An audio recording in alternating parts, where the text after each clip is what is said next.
Roma 4. Abraham dibenarkan karena iman.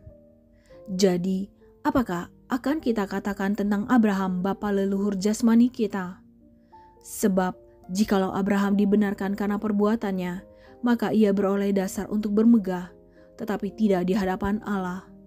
Sebab, apakah dikatakan nas kitab suci? Lalu percayalah Abraham kepada Tuhan, dan Tuhan memperhitungkan hal itu kepadanya sebagai kebenaran. Kalau ada orang yang bekerja, upahnya tidak diperhitungkan sebagai hadiah, tetapi sebagai haknya. Tetapi kalau ada orang yang tidak bekerja, namun percaya kepada Dia yang membenarkan orang durhaka, imannya diperhitungkan menjadi kebenaran. Seperti juga Daud menyebut berbahagia orang yang dibenarkan Allah bukan berdasarkan perbuatannya. Berbahagialah orang yang diampuni pelanggaran-pelanggarannya dan yang ditutupi dosa-dosanya. Berbahagialah manusia yang kesalahannya tidak diperhitungkan Tuhan kepadanya. Adakah ucapan bahagia ini hanya berlaku bagi orang bersunat saja, atau juga bagi orang tak bersunat? Sebab telah kami katakan bahwa kepada Abraham iman diperhitungkan sebagai kebenaran. Dalam keadaan manakah hal itu diperhitungkan? Sebelum atau sesudah ia disunat? Bukan sesudah disunat, tetapi sebelumnya. Dan tanda sunat itu diterimanya sebagai materai kebenaran berdasarkan iman yang ditunjukkannya sebelum ia bersunat. Demikianlah ia dapat menjadi bapa semua orang percaya yang tak bersunat, supaya kebenaran diperhitungkan kepada mereka. Dan juga menjadi bapa orang-orang bersunat, yaitu mereka yang bukan hanya bersunat, tetapi juga mengikuti jejak iman Abraham, bapa leluhur kita, pada masa ia belum disunat. Sebab bukan karena hukum Taurat telah diberikan janji kepada Abraham dan keturunannya, bahwa ia akan memiliki dunia, tetapi karena kebenaran berdasarkan iman. Sebab jika mereka yang mengharapkannya dari hukum Taurat menerima bagian yang dijanjikan Allah, maka sia-sialah iman dan batalah janji itu. Karena hukum Taurat membangkitkan murka, tetapi di mana tidak ada hukum Taurat, di situ tidak ada juga pelanggaran. Karena itulah kebenaran berdasarkan iman, supaya merupakan kasih karunia, sehingga janji itu berlaku bagi semua keturunan Abraham, bukan hanya bagi mereka yang hidup dari hukum Taurat, tetapi juga bagi mereka yang hidup dari iman Abraham, sebab Abraham adalah bapa kita semua. Seperti ada tertulis, engkau telah kutetapkan menjadi bapa banyak bangsa, di hadapan Allah yang kepadanya ia percaya, yaitu Allah yang menghidupkan orang mati dan yang menjadikan dengan firman-Nya apa yang tidak ada menjadi ada. Sebab sekalipun tidak ada dasar untuk berharap, namun Abraham berharap juga dan percaya bahwa ia akan menjadi bapa banyak bangsa menurut yang difirmankan, demikianlah banyaknya nanti keturunanmu. Imannya tidak menjadi lemah, walaupun ia mengetahui bahwa tubuhnya sudah sangat lemah, karena usianya telah kira-kira 100 tahun, dan bahwa rahim Sarah telah tertutup. Tetapi terhadap janji Allah, ia tidak bimbang karena ketidakpercayaan, malah ia diperkuat dalam imannya dan ia memuliakan Allah dengan penuh keyakinan bahwa Allah berkuasa untuk melaksanakan apa yang telah ia janjikan. Karena itu, hal ini diperhitungkan kepadanya sebagai kebenaran. Kata-kata ini, yaitu hal ini diperhitungkan kepadanya, tidak ditulis untuk Abraham saja, tetapi ditulis juga untuk kita.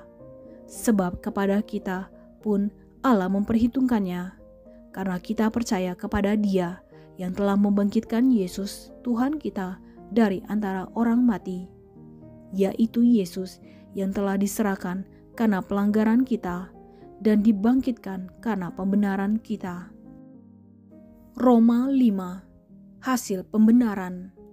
Sebab itu, kita yang dibenarkan karena iman, kita hidup dalam damai sejahtera dengan Allah oleh karena Tuhan kita Yesus Kristus. Oleh Dia, kita juga beroleh jalan masuk oleh iman kepada kasih karunia ini. Di dalam kasih karunia ini kita berdiri dan kita bermegah dalam pengharapan akan menerima kemuliaan Allah. Dan bukan hanya itu saja, kita malah bermegah juga dalam kesengsaraan kita. Karena kita tahu bahwa kesengsaraan itu menimbulkan ketekunan, dan ketekunan menimbulkan tahan uji, dan tahan uji menimbulkan pengharapan. Dan pengharapan tidak mengecewakan, karena kasih Allah telah dicurahkan di dalam hati kita oleh Roh Kudus yang telah dikaruniakan kepada kita. Karena waktu kita masih lemah, Kristus telah mati untuk kita, orang-orang durhaka, pada waktu yang ditentukan oleh Allah. Sebab tidak mudah seorang mau mati untuk orang yang benar, tetapi mungkin untuk orang yang baik ada orang yang berani mati. Akan tetapi Allah menunjukkan kasih-Nya kepada kita oleh karena Kristus telah mati untuk kita ketika kita masih berdosa. Lebih-lebih karena kita sekarang telah dibenarkan oleh darah-Nya, kita pasti akan diselamatkan dari murka Allah. Sebab jikalau kita ketika masih seteru diperdamaikan dengan Allah oleh kematian anak-Nya, lebih-lebih kita yang sekarang telah diperdamaikan pasti akan diselamatkan oleh hidup-Nya. Dan bukan hanya itu saja, kita malah bermegah dalam Allah oleh Yesus Kristus Tuhan kita, sebab oleh Dia kita telah menerima pendamaian itu. Adam dan Kristus. Sebab itu, sama seperti dosa telah masuk ke dalam dunia oleh satu orang, dan oleh dosa itu juga maut, demikianlah maut itu telah menjalar kepada semua orang, karena semua orang telah berbuat dosa. Sebab sebelum hukum Taurat ada, telah ada dosa di dunia, tetapi dosa itu tidak diperhitungkan kalau tidak ada hukum Taurat.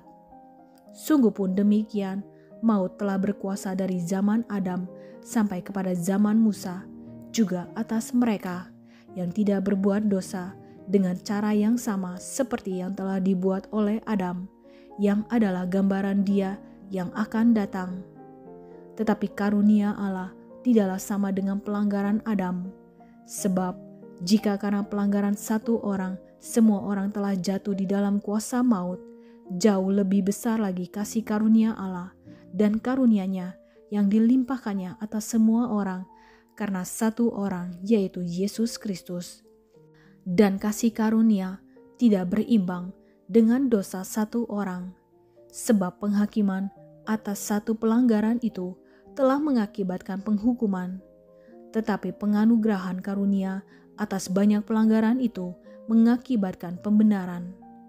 Sebab jika oleh dosa satu orang maut telah berkuasa oleh satu orang itu, maka lebih benar lagi mereka yang telah menerima kelimpahan kasih karunia dan anugerah kebenaran akan hidup dan berkuasa oleh karena satu orang itu, yaitu Yesus Kristus.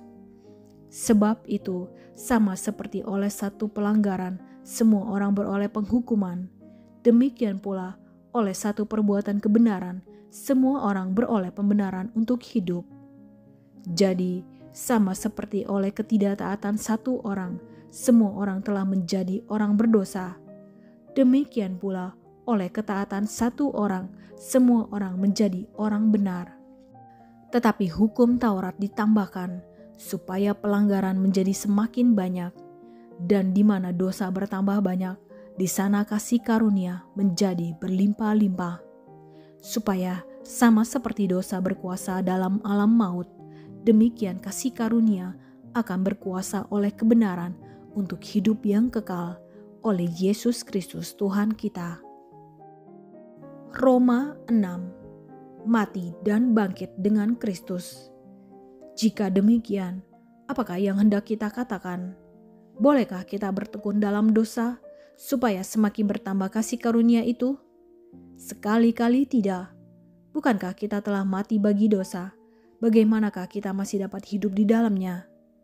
Atau tidak tahukah kamu bahwa kita semua yang telah dibaptis dalam Kristus telah dibaptis dalam kematian-Nya? Dengan demikian, kita telah dikuburkan bersama-sama dengan Dia oleh baptisan dalam kematian, supaya sama seperti Kristus telah dibangkitkan dari antara orang mati oleh kemuliaan Bapa, demikian juga kita akan hidup dalam hidup yang baru. Sebab jika kita telah menjadi satu dengan apa yang sama dengan kematiannya, kita juga akan menjadi satu dengan apa yang sama dengan kebangkitannya.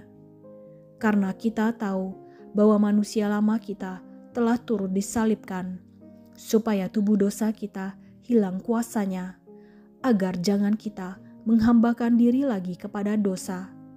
Sebab siapa yang telah mati, ia telah bebas dari dosa. Jadi, jika kita telah mati dengan Kristus, kita percaya bahwa kita akan hidup juga dengan Dia. Karena kita tahu bahwa Kristus sesudah Ia bangkit dari antara orang mati, tidak mati lagi, maut tidak berkuasa lagi atas Dia. Sebab kematiannya adalah kematian terhadap dosa, satu kali dan untuk selama-lamanya, dan kehidupannya adalah kehidupan bagi Allah. Demikianlah hendaknya kamu memandangnya, bahwa kamu telah mati bagi dosa, tetapi kamu hidup bagi Allah dalam Kristus Yesus. Sebab itu, hendaklah dosa jangan berkuasa lagi di dalam tubuhmu yang fana, supaya kamu jangan lagi menuruti keinginannya. Dan janganlah kamu menyerahkan anggota-anggota tubuhmu kepada dosa untuk dipakai sebagai senjata kelaliman, tetapi serahkanlah dirimu kepada Allah sebagai orang-orang yang dahulu mati, tetapi yang sekarang hidup. Dan serahkanlah anggota-anggota tubuhmu kepada Allah untuk menjadi senjata-senjata kebenaran. Sebab kamu tidak akan dikuasai lagi oleh dosa, karena kamu tidak berada di bawah hukum Taurat, tetapi di bawah kasih karunia. Dua macam perhambaan. Jadi bagaimana? Apakah kita akan berbuat dosa karena kita tidak berada di bawah hukum Taurat, tetapi di bawah kasih karunia? Sekali-kali tidak. Apakah kamu tidak tahu bahwa apabila kamu menyerahkan dirimu kepada seseorang sebagai hamba untuk mentaatinya, kamu adalah hamba orang itu yang harus kamu taati, baik dalam dosa yang memimpin kamu kepada kematian maupun dalam ketaatan yang memimpin kamu kepada kebenaran? Tetapi syukurlah kepada Allah, dahulu memang kamu hamba dosa, tetapi sekarang kamu dengan segenap hati telah mentaati pengajaran yang telah diteruskan kepadamu. Kamu telah dimerdekakan dari dosa dan menjadi hamba kebenaran. Aku mengatakan hal ini secara manusia karena kelemahan kamu, sebab sama seperti kamu telah menyerahkan anggota-anggota tubuhmu menjadi hamba kecemaran dan kedurhakaan yang membawa kamu kepada kedurhakaan, demikian hal kamu sekarang harus menyerahkan anggota-anggota tubuhmu menjadi hamba kebenaran yang membawa kamu kepada pengudusan. Sebab waktu kamu hamba dosa, kamu bebas dari kebenaran. Dan buah apakah yang kamu petik daripadanya? Semuanya itu menyebabkan kamu merasa malu sekarang, karena kesudahan semuanya itu ialah kematian. Tetapi sekarang, setelah kamu dimerdekakan dari dosa dan setelah kamu menjadi hamba Allah, kamu beroleh buah yang membawa kamu kepada pengudusan, dan sebagai kesudahannya ialah hidup yang kekal. Sebab upah dosa ialah maut, tetapi karunia Allah ialah hidup yang kekal dalam Kristus Yesus Tuhan kita. Roma 7. Arti hukum Taurat. Apakah kamu tidak tahu, saudara-saudara, sebab aku berbicara kepada mereka yang mengetahui hukum, bahwa hukum berkuasa atas seseorang selama orang itu hidup. Sebab seorang istri terikat oleh hukum kepada suaminya selama suaminya itu hidup. Akan tetapi apabila suaminya itu mati, bebaslah ia dari hukum yang mengikatnya kepada suaminya itu. Jadi selama suaminya hidup, ia dianggap berzina kalau ia menjadi istri laki-laki lain. Tetapi jika suaminya telah mati, ia bebas dari hukum, sehingga ia bukanlah berzina kalau ia menjadi istri laki-laki lain. Sebab itu, saudara-saudaraku, kamu juga telah mati bagi hukum Taurat oleh tubuh Kristus, supaya kamu menjadi milik orang lain, yaitu milik Dia yang telah dibangkitkan dari antara orang mati, agar kita berbuah bagi Allah.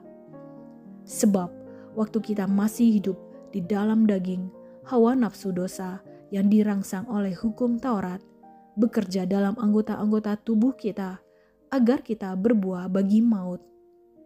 Tetapi sekarang kita telah dibebaskan dari hukum Taurat, sebab kita telah mati bagi Dia yang mengurung kita, sehingga kita sekarang melayani dalam keadaan baru menurut roh, dan bukan dalam keadaan lama menurut huruf hukum Taurat. Jika demikian, apakah yang hendak kita katakan? Apakah hukum Taurat itu dosa? Sekali-kali tidak. Sebaliknya, justru oleh hukum Taurat, aku telah mengenal dosa. Karena aku juga tidak tahu apa itu keinginan, kalau hukum Taurat tidak mengatakan, jangan mengingini. Tetapi dalam perintah itu, dosa mendapat kesempatan untuk membangkitkan di dalam diriku rupa-rupa keinginan. Sebab tanpa hukum Taurat, dosa mati. Dahulu aku hidup tanpa hukum Taurat, akan tetapi sesudah datang perintah itu, dosa mulai hidup. Sebaliknya, aku mati. Dan perintah yang seharusnya membawa kepada hidup, ternyata bagiku justru membawa kepada kematian. Sebab dalam perintah itu, dosa mendapat kesempatan untuk menipu aku, dan oleh perintah itu, ia membunuh aku.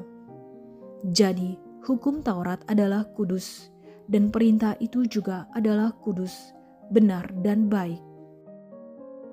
Perjuangan hukum Taurat dan dosa.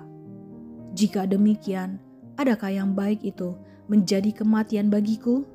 Sekali-kali tidak, tetapi supaya nyata bahwa ia adalah dosa, maka dosa mempergunakan yang baik untuk mendatangkan kematian bagiku, supaya oleh perintah itu dosa lebih nyata lagi keadaannya sebagai dosa. Sebab kita tahu bahwa hukum Taurat adalah rohani, tetapi aku bersifat daging, terjual di bawah kuasa dosa. Sebab apa yang aku perbuat, aku tidak tahu. Karena bukan apa yang aku kehendaki yang aku perbuat, tetapi apa yang aku benci, itulah yang aku perbuat. Jadi, jika aku perbuat apa yang tidak aku kehendaki, aku menyetujui bahwa hukum Taurat itu baik. Kalau demikian, bukan aku lagi yang memperbuatnya, tetapi dosa yang ada di dalam aku. Sebab aku tahu bahwa di dalam aku, yaitu di dalam aku sebagai manusia, tidak ada sesuatu yang baik. Sebab kehendak memang ada di dalam aku, tetapi bukan hal berbuat apa yang baik. Sebab bukan apa yang aku kehendaki, yaitu yang baik yang aku perbuat, melainkan apa yang tidak aku kehendaki, yaitu yang jahat yang aku perbuat. Jadi jika aku berbuat apa yang tidak aku kehendaki, maka bukan lagi aku yang memperbuatnya, tetapi dosa yang diam di dalam aku. Demikianlah aku dapati hukum ini, jika aku menghendaki berbuat apa yang baik, yang jahat itu ada padaku. Sebab di dalam batinku aku suka akan hukum Allah, tetapi di dalam anggota-anggota tubuhku aku melihat hukum lain yang berjuang melawan hukum akal budiku dan membuat aku menjadi tawanan hukum dosa yang ada di dalam anggota-anggota tubuhku. Aku manusia celaka, siapakah yang akan melepaskan aku dari tubuh maut ini? Syukur kepada Allah oleh Yesus Kristus Tuhan kita. Jadi dengan akal budiku aku melayani hukum Allah, tetapi dengan tubuh insaniku aku melayani hukum dosa.